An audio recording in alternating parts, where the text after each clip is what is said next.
Os destaques da semana entre os julgamentos do plenário do Supremo Tribunal Federal. Você conferindo junto conosco aqui na TV Justiça. É o Plenárias que começa agora.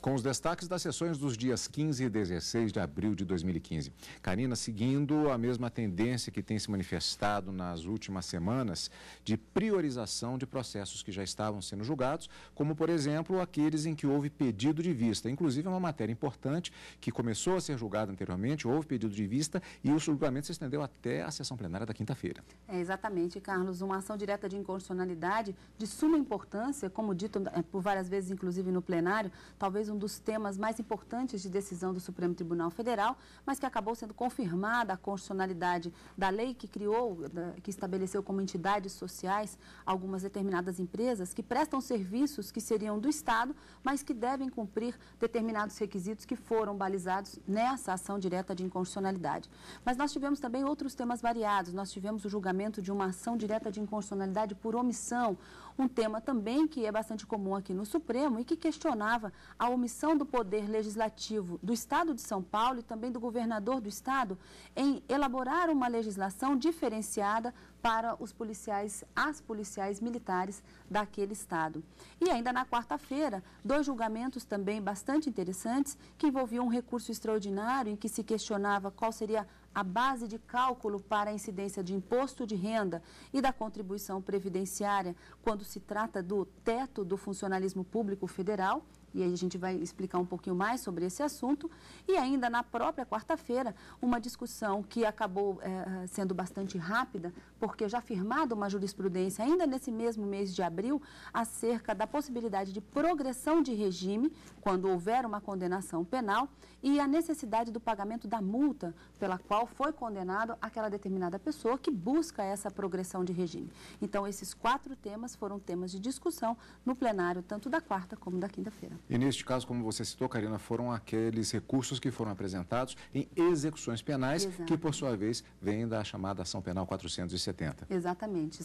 Eram 3 agravos regimentais contra a decisão do ministro Luiz Roberto Barroso, relator dessas execuções, que buscavam, de uma certa forma, a progressão de regime por alegações diferenciadas, não é? Em 2 casos, inclusive, haviam 2 petições que o ministro disse que iria ainda analisar, mas acabou sendo confirmado, ratificado o entendimento do Supremo que o não pagamento integral da multa ou a impossibilidade, a justificativa diante da impossibilidade do pagamento integral não poderia levar ao direito ao preenchimento desse requisito objetivo para a progressão de regime. Então, houve uma confirmação apenas, mas eram 3 pedidos, eram 3 agravos regimentais que contestavam essa decisão do ministro Luiz Roberto Barroso, que negava o direito de progressão de regime a esses 3 condenados. E vamos fatiar, então? Vamos lá.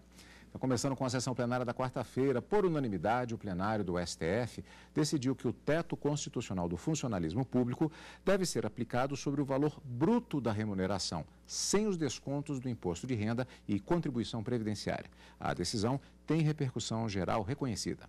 No recurso extraordinário sobre a base remuneratória, os servidores aposentados da Secretaria da Fazenda do Estado de São Paulo questionaram uma decisão do TJ do Estado. O tribunal não reconheceu que o redutor sobre os rendimentos dos servidores deveria ser calculado somente a partir dos vencimentos líquidos, já abatidos o imposto de renda e os descontos previdenciários, mas a partir dos vencimentos brutos.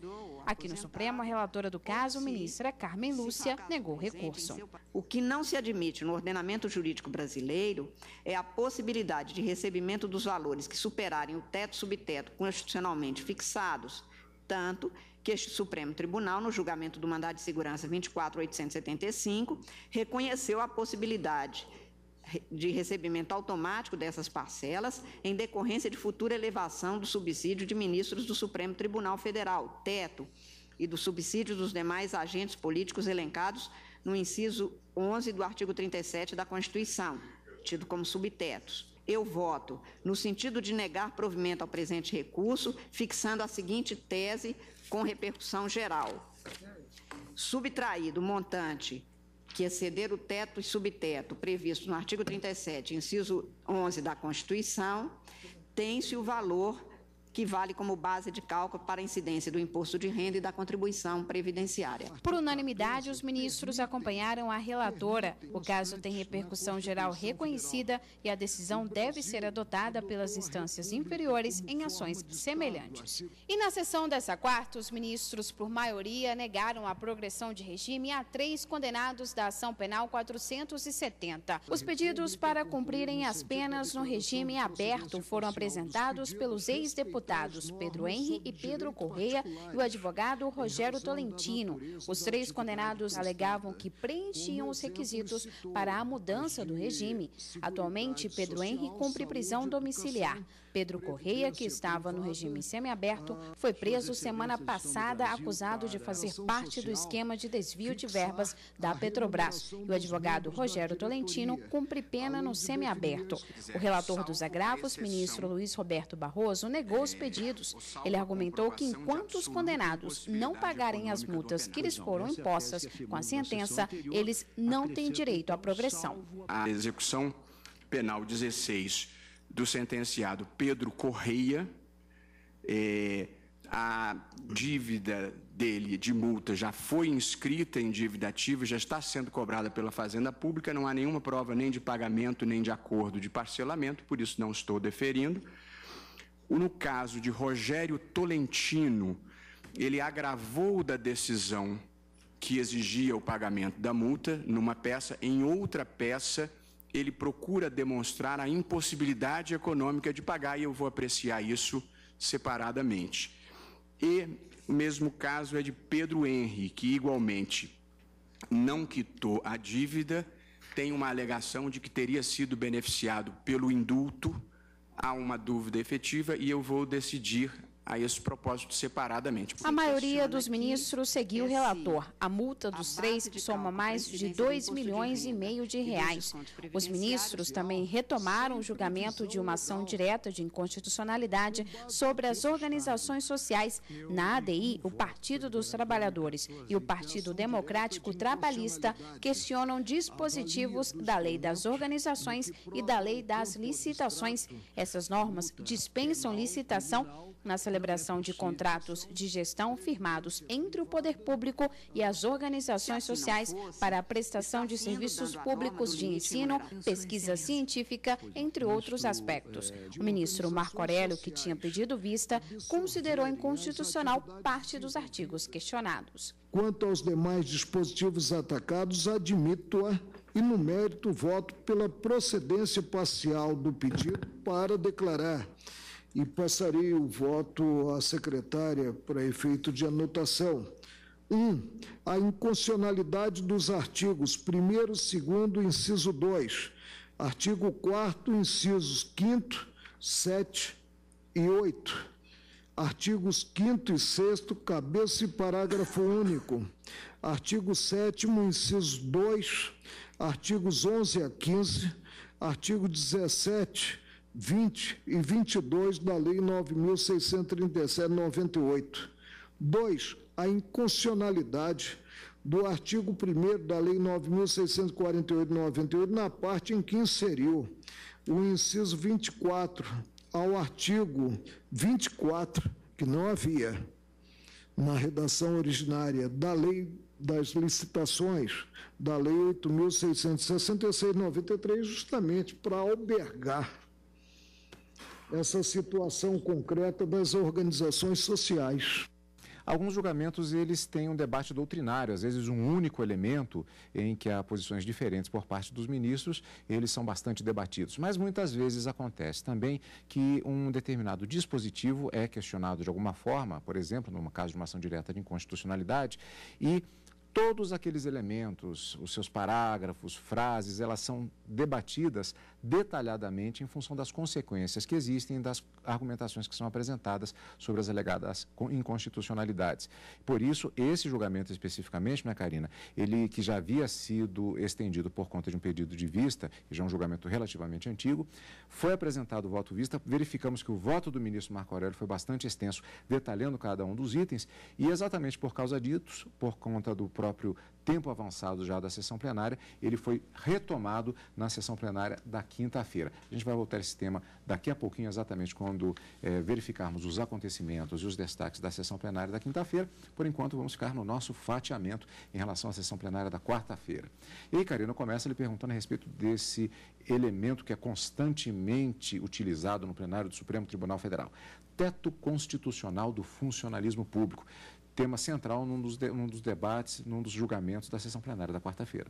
Foi justamente no recurso extraordinário da relatoria da ministra Carmen Lúcia, em que se discutia se o cálculo do imposto de renda, a base de cálculo do imposto de renda e da contribuição previdenciária deveria incidir sobre os rendimentos brutos ou líquidos, considerando esse teto do funcionalismo público.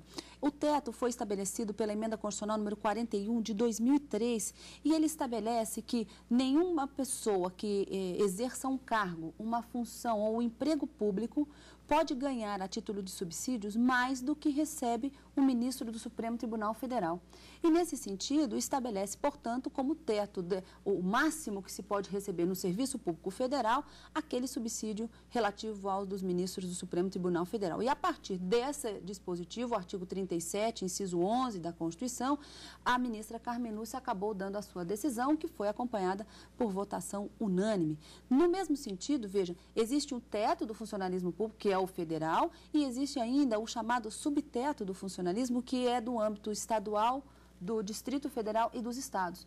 Então, dentro de um município, nenhum servidor pode ganhar mais do que ganha o prefeito, e também nos estados o subteto seria o subsídio recebido pelos governadores. Então, partindo desse dispositivo que foi inserido, insisto, pela emenda 41 de 2003, a ministra acabou dando a sua decisão e foi acompanhada por votação unânime no plenário da quarta-feira. E também destaque da sessão, e como você disse, na verdade foi um julgamento bastante rápido, acaba se tornando um julgamento conjunto, que foram exatamente os agravos relativos à execução penal. São várias execuções, eram 3 execuções penais, na verdade, que foram agravadas e são referentes a condenados na ação penal 470. Uma situação curiosa porque o ministro, há um ponto específico que o ministro ficou de analisar posteriormente, mas isso não invalidou a possibilidade de uma tomada de decisão efetivamente já nesta sessão plenária, inclusive seguindo o entendimento que foi tomado anteriormente em outro recurso em execução penal que foi julgado recentemente, como você mesmo já disse. Exatamente, foi em abril desse dia 8 de abril, se não me engano, foi uma sessão plenária em que os ministros acabaram decidindo que, se não houver o pagamento integral ou uma justificativa diante da impossibilidade de fazê-lo, a progressão de regime não pode ser consolidada. E seguindo esse mesmo entendimento firmado pelo plenário do Supremo Tribunal Federal, ficando vencido apenas o ministro Marco Aurélio, para quem essa multa não poderia ser condição para se estender essa liberdade ao condenado, porque seria uma forma de prisão por dívida, o que violaria um direito fundamental, segundo o ministro Marco Aurélio, vencido, como disse, a maioria dos ministros acabaram entendendo que era caso de desprovimento do agravo regimental e manutenção da decisão do ministro Luiz Roberto Barroso e não conceder a progressão de regime quando não houver o pagamento integral da multa. Em um dos casos, não houve nenhum pedido de parcelamento dessas multas, sendo incluído já na dívida ativa e, portanto, não teria havido esse pagamento. Em um outro caso, havia ainda uma petição que o ministro disse que iria analisar. De todas as formas, os 3 agravos regimentais, nas 3 circunstâncias, não havia a justificativa da impossibilidade de pagamento e nem muito menos o pagamento integral. Portanto, negada a progressão a esses 3 condenados na ação penal 470. Bom, e vamos agora para a sessão plenária que aconteceu na tarde da quinta-feira, em que o plenário do Supremo Tribunal Federal negou a necessidade de lei especial que estabeleça a diferença de gênero para a aposentadoria de militares.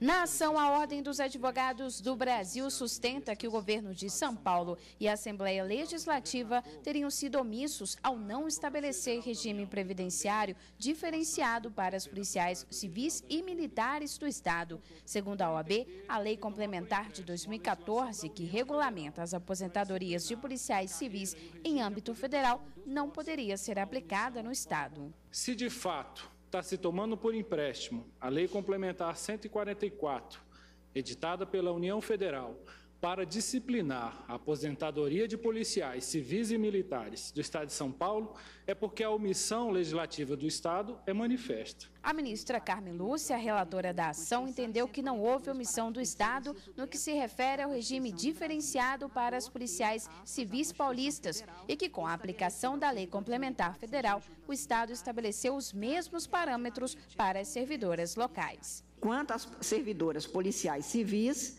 aspas, o pleito do requerente, no sentido de que se adotem critérios diferenciados para a aposentadoria dos policiais de sexo feminino, já foi atendido pela Lei Complementar 144, que possui abrangência nacional, incide, portanto, sobre os servidores do Estado de São Paulo e está plenamente acatada, como se vê da instrução exarada dos setores competentes. Não cogito de perda superveniente de objeto, neste caso, porque a nova Lei Complementar 144 de 2014, aplicável a todas as policiais civis, incluídas as de São Paulo, é anterior à data de ajuizamento desta ação, que foi autuada aqui em 25 de agosto de 2014, evidenciando inexistente omissão inconstitucional com a consequente improcedência do pedido nesta parte. No entanto, para a ministra, não há necessidade de lei regulamentando a aposentadoria especial das policiais militares. Nesse caso, a Constituição não faz diferença de gênero. Não me parece, portanto, ter se demonstrado omissão inconstitucional atribuível à Assembleia Legislativa ou ao governador do Estado de São Paulo quanto ao artigo 40, parágrafos 1º e 4º da Constituição da República, porque, repete-se, esta norma constitucional não é aplicável aos militares. Ademais, como destacado pelo governador paulista e pelo presidente da Assembleia daquele Estado, a aposentadoria dos policiais militares está regulamentada pelo Decreto-Lei Estadual 260 de 1970 e pela Lei Complementar Estadual 1150 de 2011, que cuidam expressamente da matéria e, portanto, não contém qualquer omissão a ser sanada por meio de decisão judicial nesta ação.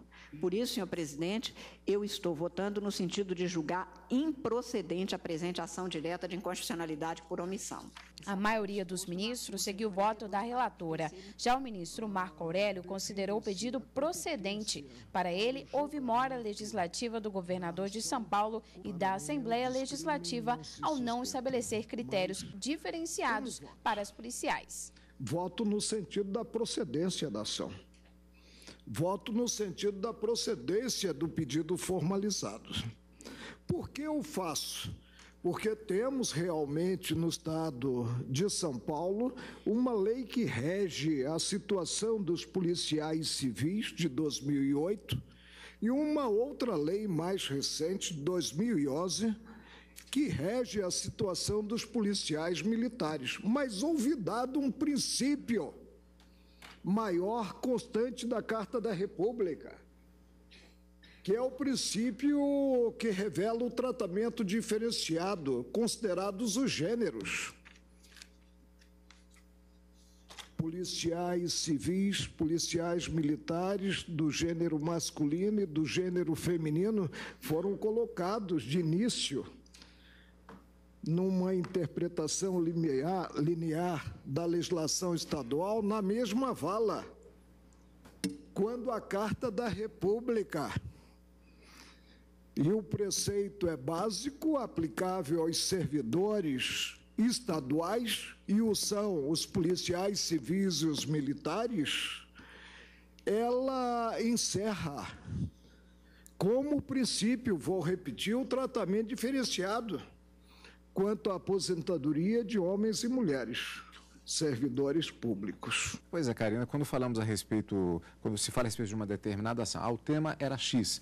Isso acaba sendo até por um efeito de se resumir o que vai ser exibido numa reportagem, às vezes pode haver um certo reducionismo. Imaginamos, é uma questão simples, a aposentadoria e a questão de gênero para aposentadorias militares. Se percebe que não é bem assim. Há várias questões envolvidas e o que levou, inclusive, a uma diferença de votos da ministra Carmen Lúcia e do ministro Marco Aurélio, posicionamentos totalmente diferentes em relação a essa questão até mesmo que envolveria, talvez, para o telespectador, o princípio da igualdade, mas Como é isso? Como é que funcionou essa equação?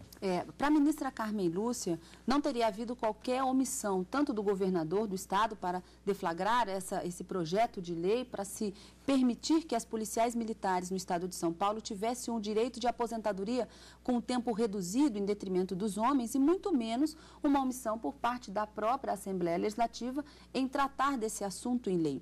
O ministro até Luiz Roberto Barroso, quando ele tomou a palavra durante o julgamento, ele disse: isso é uma aplicação do princípio da isonomia, que, e se estabelecendo um critério diferenciado, poderia ter havido uma violação, mas que o legislador ele pode estabelecer essa diferença, mas não significa que ele deve estabelecer essa diferença. E foi pautada na discricionariedade, portanto, nessa circunstância de conveniência e oportunidade, que a ministra Carmen Lúcia acabou entendendo que não haveria omissão, já que essa diferenciação de gênero e de tratamento de aposentadorias diferenciadas para policiais militares, homens ou mulheres, não teria havido essa omissão em razão justamente dessa possibilidade de se editar ou não esse critério diferenciado em razão do princípio da isonomia. Já para o ministro Marco Aurélio, a não edição da lei configurava, sim, uma omissão justamente por ter o dever de priorizar essa diferenciação em razão do princípio da igualdade, o tratamento diferenciado entre homens e mulheres e prestigiando, no caso, as mulheres com essa possibilidade de aposentadoria por um tempo reduzido. Então, a diferença entre os dois na aplicação do princípio da igualdade foi justamente em se estabelecer se ele seria de observância obrigatória, o que para o ministro Marco Aurélio sim, e haveria, portanto, a omissão, julgando procedente a ação, e para a ministra Carmen e para os demais ministros, seria uma discricionariedade do próprio Estado, do Poder Executivo e da Assembleia, julgando, então, improcedente a ação direta de inconstitucionalidade, pelos outros argumentos também, que em relação aos policiais civis já haveria uma regulamentação sobre o tema e que também sobre policiais militares já haveria uma regulamentação prevista dentro do ordenamento jurídico. Então, para a maioria dos ministros que se formou, não havia qualquer tipo de omissão legislativa a ser sanada, julgando, então, improcedente a ação direta de inconstitucionalidade por omissão. Um dos destaques da sessão plenária da quinta-feira, e como vimos ainda na sessão desta quinta, os ministros retomaram o julgamento da ação direta de inconstitucionalidade 1923, que foi interrompido na sessão da quarta-feira. A maioria do plenário seguiu o voto apresentado pelo ministro Luiz Fux, que considerou parcialmente procedente a ação. Karina, é exatamente aquela ação que nós vimos na reportagem anterior, em que o ministro Marco Aurélio, inclusive a exemplo do que aconteceu por todos os ministros que levaram em consideração todas aquelas questões, é um voto que, na verdade, ele se revelava complexo. Como é que poderíamos resumir os principais pontos em relação a esta decisão do plenário do Supremo? O ministro Marco Aurélio, que votou na quarta-feira, retomando esse julgamento com o voto vista, ele julgava parcialmente procedente essa ação direta de inconstitucionalidade para declarar a inconstitucionalidade de diversos dispositivos e também para dar uma interpretação conforme no que tange a possibilidade de fiscalização pelo Ministério Público e também pelos tribunais de contas dos gastos efetuados por essas organizações sociais, já que elas são custeadas, vamos dizer assim, sustentadas com dinheiro público. E onde houver dinheiro público tem que haver uma fiscalização e não pode haver, por parte da lei, qualquer tipo de afastamento ou circunstância que impeça que essa fiscalização seja feita ou pelo Tribunal de Contas ou pelo Ministério Público. O ministro Luiz Fux, que já havia votado anteriormente, acabou trazendo alguns esclarecimentos. Na verdade, ele leu a ementa do seu voto, já proferido anteriormente, para estabelecer também um julgamento de parcial procedência nessa ação direta de inconstitucionalidade, mas não para declarar dispositivos inconstitucionais, não. Ele julgava dando uma interpretação conforme a Constituição a vários dispositivos. Então, ele dizia que a forma de interpretação dessa lei das organizações sociais deveria seguir uma forma pública, levando-se em consideração critérios objetivos e também levando-se em consideração os princípios da administração pública pautados lá no artigo 37 da Constituição, impessoalidade, moralidade administrativa, eficiência, publicidade, legalidade, e aí acabou, de uma certa forma, sendo o voto condutor e que os ministros acabaram seguindo. A lei que estabelece quais são essas entidades sociais, essas organizações sociais que prestam serviços de natureza estatal como uma forma de se buscar uma eficiência e que utilizam recursos públicos, os questionamentos eram, deveria estabelecer contratos com base em licitação, deveria realizar concursos públicos. Então, o ministro, no seu voto, ele dava essa interpretação conforme, dizendo de que maneira essa lei teria que ser interpretada, sem declarar qualquer tipo de inconstitucionalidade. E quando se faz essa interpretação conforme a Constituição, o resultado do julgamento é um julgamento de parcial procedência. Então, no resultado final da ação direta de inconstitucionalidade, acabou sendo julgado parcialmente procedente, mas o ministro Marco Aurélio ainda ficou vencido porque ele julgava parcialmente procedente em maior extensão, porque ele declarava inconstitucionais vários dispositivos, além de dar também interpretação conforme a alguns outros deles. Mas, no mais, a lei continua vigente, continua eficaz, mas com essas observações feitas pelo plenário do Supremo Tribunal Federal acerca do funcionamento e das qualificações dessas organizações sociais no Brasil. Destaque da sessão plenária da quinta-feira, destaque, portanto, também da semana entre os julgamentos do plenário do Supremo Tribunal Federal.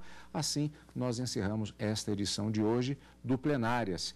E já, é claro, como sempre, com o encontro marcado para a próxima semana, Karina. Na próxima semana, quarta e quinta-feira, ao vivo, no Direto do Plenário, e no final de semana com Plenárias. Obrigado pela sua companhia aqui na TV Justiça, como sempre. E continue conosco, é claro, na TV Justiça.